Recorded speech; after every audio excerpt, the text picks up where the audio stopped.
Phew. Fantastic game yesterday, but Brendan Rodgers let it slip. Yes, Brendan Rodgers let it slip at the post-match interview yesterday about quite a few things, which I thought was interesting that I never picked up on yesterday. 2 seconds. Just honestly, every time. God damn. I'm a dog. So Brendan Rodgers let it slip about a few things yesterday. He spoke about the youngster that came on, 17-year-old. But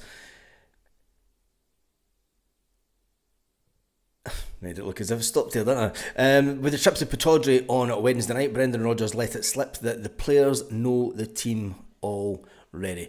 Yeah, the players know the team already, and he said that it was good just to get Kasper Schmeichel in and get him some game time. He says it was good to get Kasper in, and then we'll look at his shoulder during the week and see if there's any reaction to it.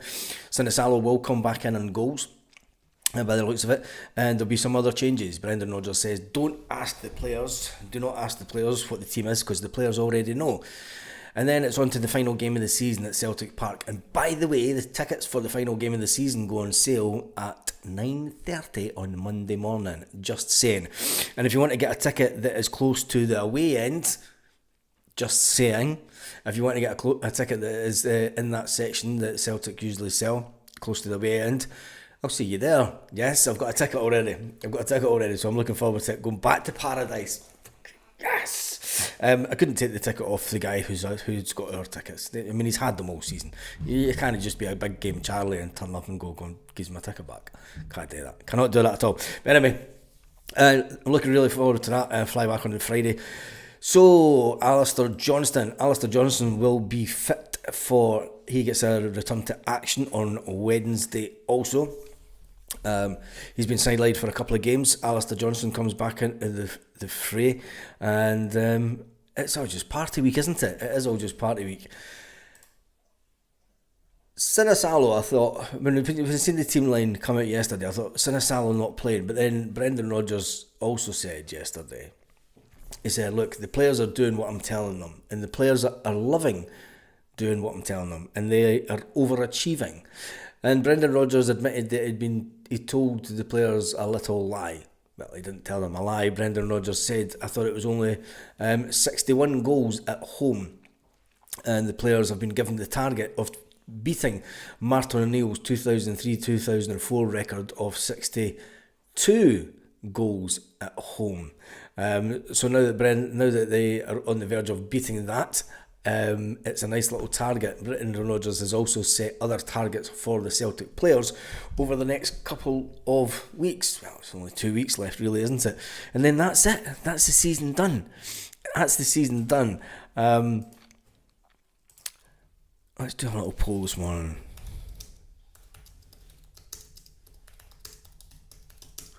Oh, that's it. Give me a question for the poll. I was going to do a question, but I'm not going to do that one. So the thrill of the chase with the trip to Pittodrie before the Premiership trophy is presented at Celtic Park next weekend. Rodgers has put the pressure on every single Celtic player to perform. They've all got own individual targets. Speaking about the likes of Arne Engels, who hasn't scored as many goals as Aramida, who scored 19. But Arne Engels, Brendan Rodgers said, wasn't brought in to score goals. Arne Engels was brought in to improve as a player. And I think that when we look over the season, there's been a lot of stick given out to Arne Engels. There's a lot of stick being given to Aramida, both because of one thing and one thing only: the size of the transfer fee. And Brendan Rodgers says it doesn't matter the size of the transfer fee. You know, fans can sometimes, we all want the best for the club. We all do want the best for the club. And I think sometimes that we forget, even myself, how young Arne Engels is. And the fact that Brendan Rodgers said, look, he's here to improve as a player. And that's all these players are here to do. And improve and do as I tell them. The thrill of the chase means that we're still pushing. I've been setting many targets for them. Of course, it's going to be going into this block of games. He's not said that for a while, has he? Going into this block of games. We had items we wanted to achieve. I think there's a record number of goals, which was what it was. We'll be hungry to score goals on the final game. I'm looking forward to it. I think it's going to be around about 4-0 or something next week. I think he wants to go out on such a high this season. He does want to go out with such a high this season. And then it's on to the cup final. It is on to the cup final. And I got told yesterday I could have had a ticket for the final, but I'd already booked my home flight. Gutted, absolutely gutted. Looking for the Hoops to be seeded in the Champions League, says Big Des. Good morning to everyone in the chat. I'm just going to run through some of the messages. Just catch up.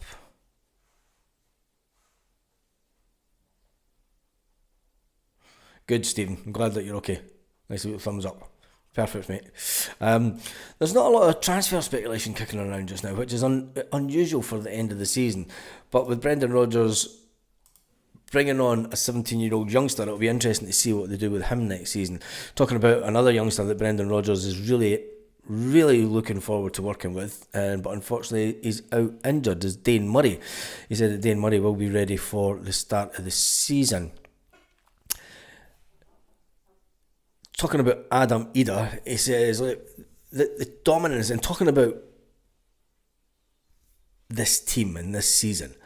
I mean, there's sometimes that we've criticised the team for not being fast enough, not making forward runs fast enough, or not getting through teams fast enough. But when you see the teams doing the low block and the counter press part of the game, the way that we peg teams back more than anything. But then again, I seen there was an English game on yesterday, last night, and they were complaining about the low block. And is it anti-football? I think it's anti-football. It is anti-football. They're just not even trying.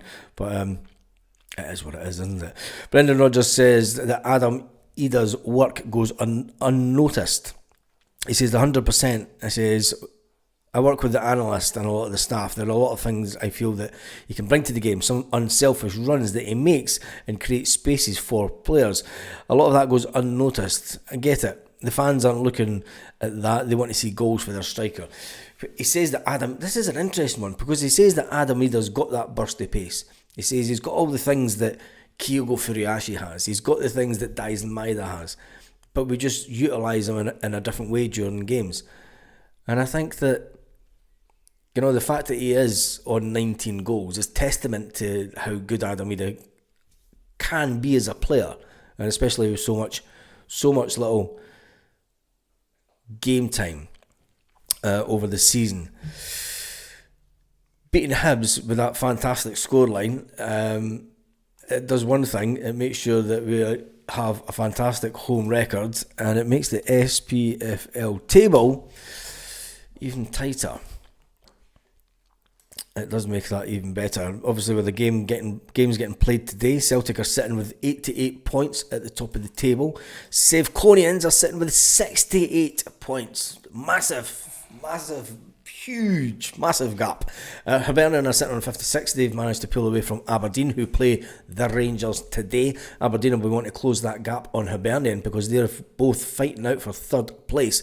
And hats off to the Hibs manager for, I think if there's any team in the SPFL that have had one of the best seasons outside Celtic, it has to be Hibernian. And that's why when you look at that scoreline yesterday, it's so remarkable. The fact that Hibernian were rock bottom of the league at one point in the season, and under Hearts even at that point, and you think, it's just Hibs are going to be the same old Hibs. They're going to be crap and end up going down, aren't they? But they've done fantastically well. They went on a fantastic run since Christmas, and they're pretty much there for third position in the league. I mean, they're 3 points ahead of Hibernian going into the game today, but Aberdeen, sorry. And I think that what a turnaround. And that's why it was such a good performance by Celtic yesterday. Dundee United is sitting on 50 points. St Mirren are sitting on 48 points. Then you look at the relegation battle. You do have Heart of Midlothian on 46, Motherwell on 45, Kilmarnock on 44, Dundee on 37, Ross County on 35, and St Johnstone. That trip to Perth looks like it is gone, it's done and dusted in the SPFL. And that's it. Goodbye St Johnstone, but welcome Falkirk. Just another little trip along the M8, isn't it? Just a short trip for a lot of people. Anyway, let's jump into the comments this morning and see what everyone is saying to it. Who will be our overpriced whipping boy next season, says he. That's the comment. That is the comment of the morning. Who will be the overpriced whipping boy next season? I think it'll need to be a player that comes in next season, because Celtic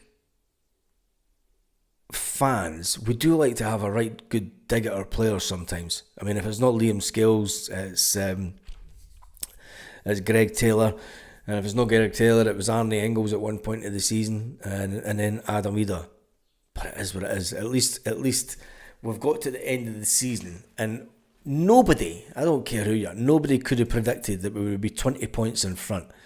Nobody could have predicted that we would be 20 points in front with a couple of games to go. And I just think it's been a fantastic season. I suppose we could sit back at this point and look at the funny results during the season and the games that maybe changed things. I think right early on in the season, the game against Falkirk in the Premier Sports Cup, that was a game that Brendan Rodgers realised going into the season he's going to have to change players about a bit. He made a lot of changes in the Falkirk game for the Premier Sports Cup, and by half time he knew it wasn't working, and he made a lot of changes.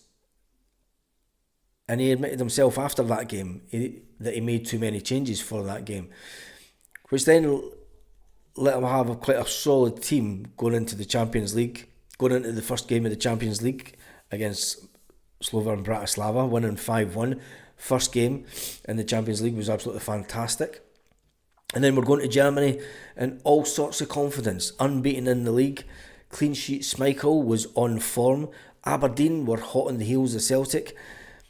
And the fans went to the game in Germany thinking that we were going to be world beaters. And the exact opposite, polar opposite, happened. In the first half, there was 4 goals scored before, it was about 35 minutes, wasn't it? And the team kind of imploded in the first half. They were caught like rabbits in the headlights and on the big stage. And at that point, people feared the worst. We ended the game 7-1, and all the critics came out. All the critics came out of Brendan Rodgers saying, we knew it. He shouldn't have came back. He shouldn't have been here. He can't do it at the top level. And it was a worrying week. And I don't think it was a worrying week for Brendan Rodgers and the backroom staff. I think it was more a worrying week in the eyes and the minds of the fans, due to the fact it was such a fucking tanking. It was such a tanking at the highest level. Knowing that we had to go to Italy against the team who had won the Europa Cup. And you're going to say, yeah, but they'd won the Europa Cup. To win any competition in Europe, be it the Europa Cup or the Champions League, you have to be a decent club, especially the Champions League. You've got to be a decent club, but even the Europa, you've got to be a good club to get to the final and win it. Going into that game in the Champions League, there was a lot of trepidation with fans, thinking, oh my God, this is going to happen again. We're going to get absolutely tanked in the Champions League. But Brendan Rodgers did change it around. He did change it around, and we did what normally another team does throughout, and they did many times, is we celebrated a draw. But it was a draw with a back against the walls. You know, it was a draw where we had to play and we had to defend in numbers. And we had to be tactically astute. And it was a good game. It was a good performance.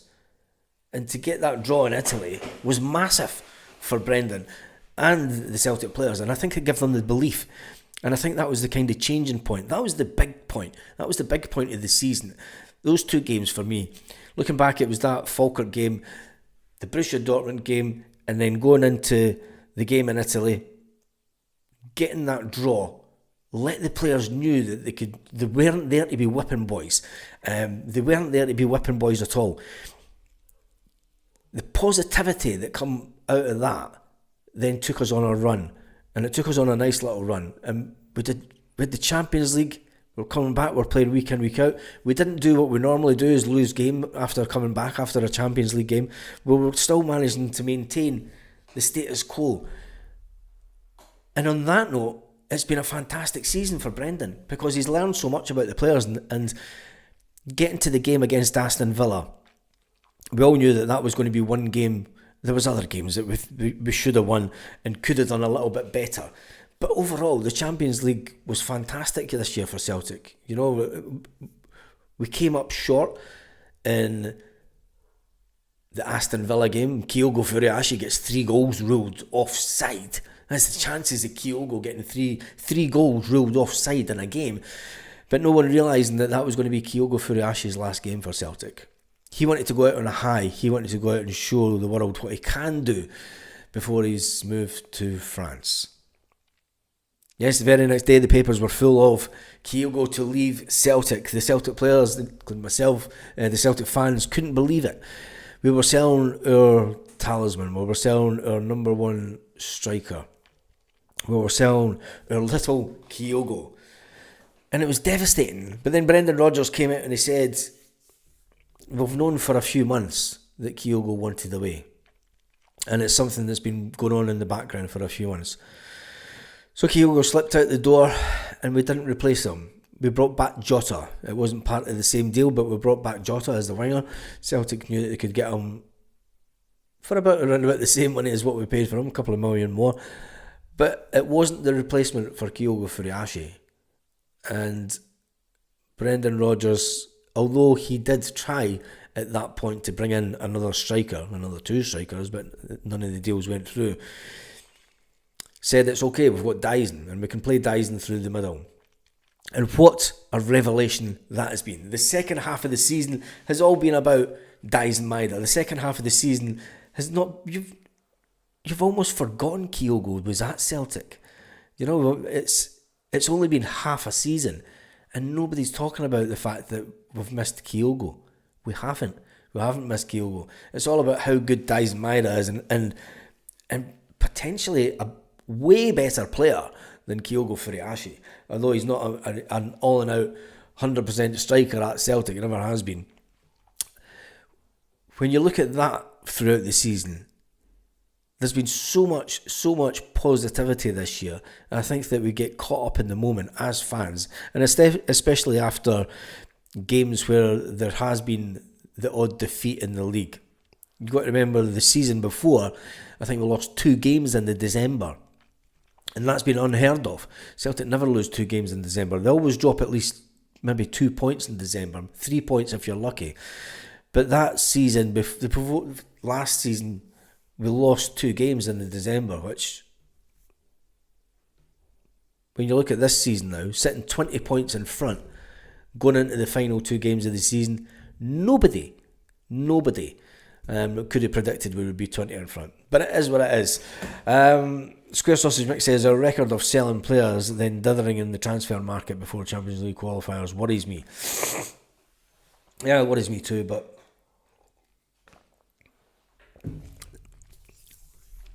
what worries me more at this point is what's going on in the background at Celtic.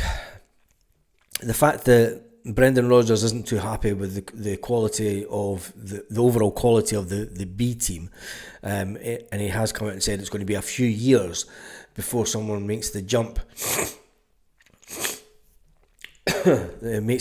from the B team into the first team. Now, we've seen a young lad come on yesterday. Brendan Rodgers says he needs to work on that. He needs to work on his physicality. He needs to now push on. He needs to speak to James Forrest. He needs to talk to Callum McGregor. And I think that the manager should be getting, you don't want the young guy going asking them. Just tell Callum and that to go and talk to him, and answer any questions. Talk about what they went through. Talk about what was Callum's mindset at the age that he was. What was the thinking behind everything? What was the ultimate goal? What did Callum think I mean, Callum's never really spoke about that through his career to people outside the club.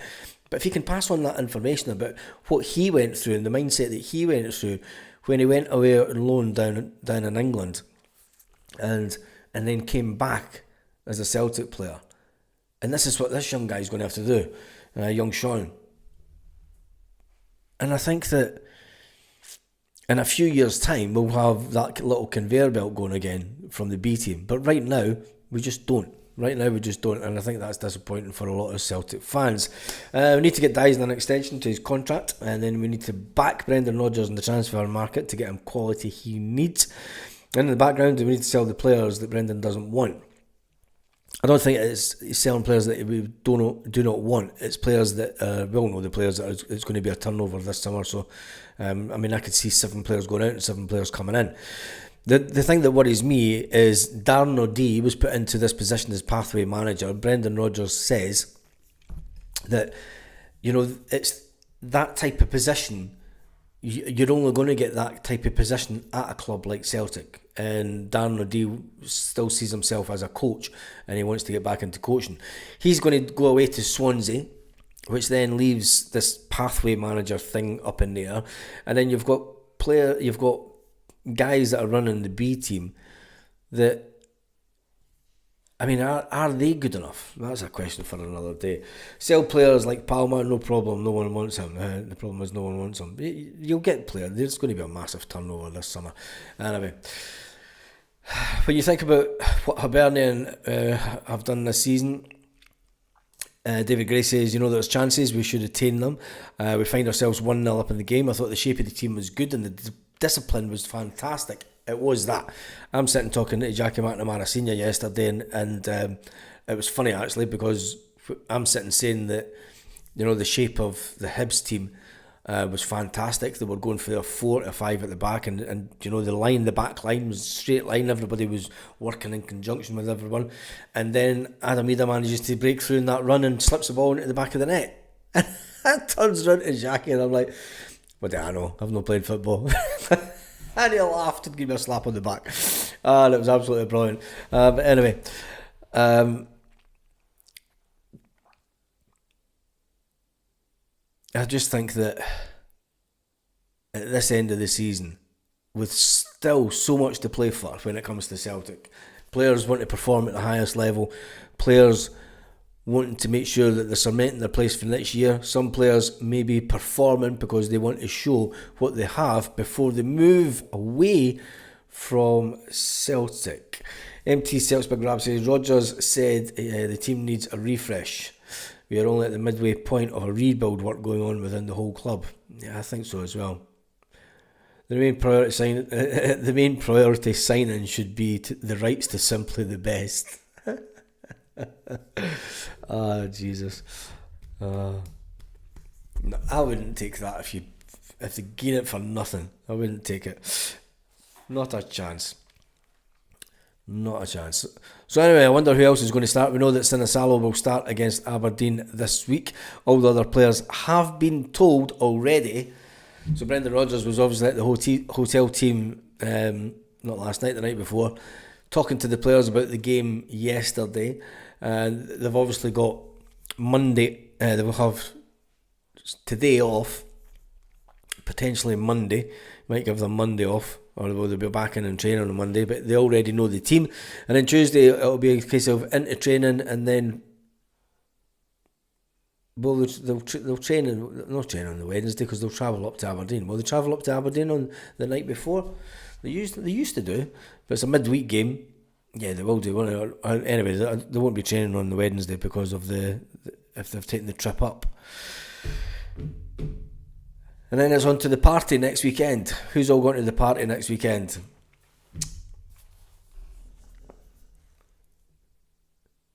Who's all going to the party next weekend? Steve Chop says, you're right, Baz, the Academy B team positions need sorted out. I mean, I'm not disputing that the defender that runs the B team, the ex-Celtic defender that runs the B team, he was a good servant for the club. And the fact is John Kennedy was better than McManus. John Kennedy was the captain of the youth team at the time, and McManus was the one that actually had the longer contract. So expat Haggis, that's a cracking name. Expat Haggis, fantastic. What is that? Kasper Schmeichel. I'm going to go into Instagram and see what the players are saying after the game yesterday.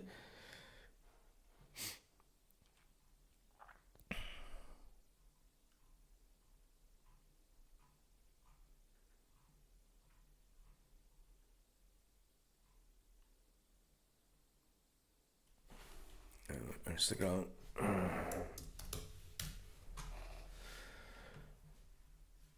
And there's loading. Greg Taylor, 3 points on Sunday day at Celtic Park.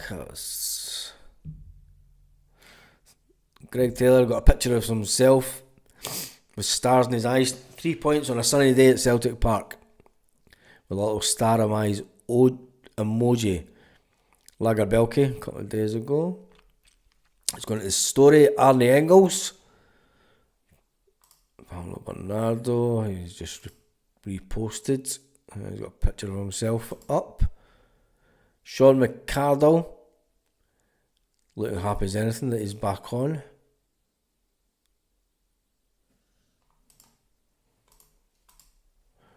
Nico Kuhn keeps it cool, reposts that.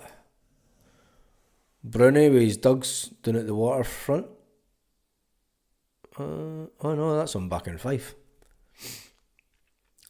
I know where you are. Join the EB team.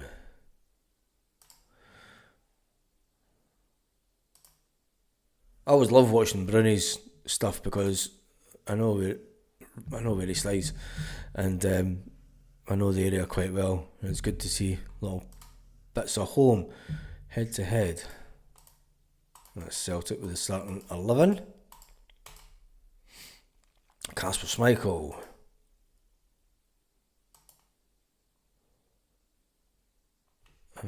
What did he post last night? Wow, I missed this. Kasper Schmeichel, wow, I missed this. What an amazing feeling to be back out there. Thank you for the incredible reception. What a performance from the lads, said Kasper Schmeichel on Instagram 12 hours ago. Rio Hatate, you loved it. Greg Taylor loved it. And that's about it. Let's go back up to...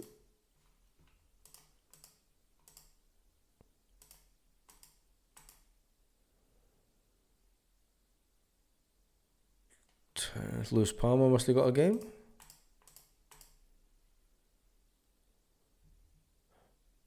Damn, Elche played Levante. Levante last night and Elche got beat 3-1. And the reason that Elche's not far from me, but Levante is the team that young... that's some stadium, that. I need to go to that stadium. So they play in green as well. I need to go to that stadium. That's a cracker, like.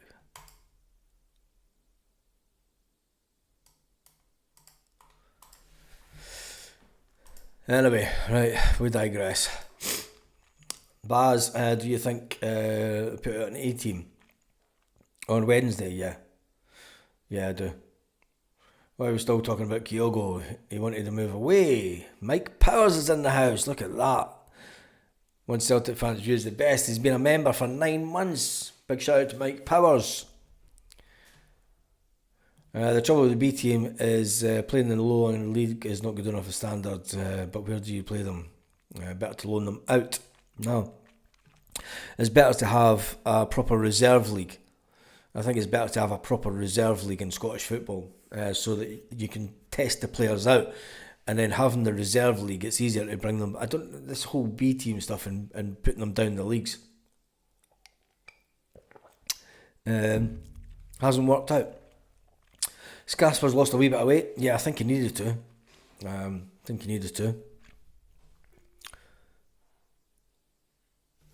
McLaughlin C says morning. Right, Celtic news. There's nothing kicking around today at all. That means that transfer talk is all going to be left to the summer. So talking about forward for next week, reserve league won't happen. No, it won't. I will be going up to the party afterwards. If you are wanting to get a ticket, if you want to try and get a ticket for the game, there will be the section next to the away fans. They go up for sale at 9:30 on Monday morning. I was informed yesterday. They will go on sale.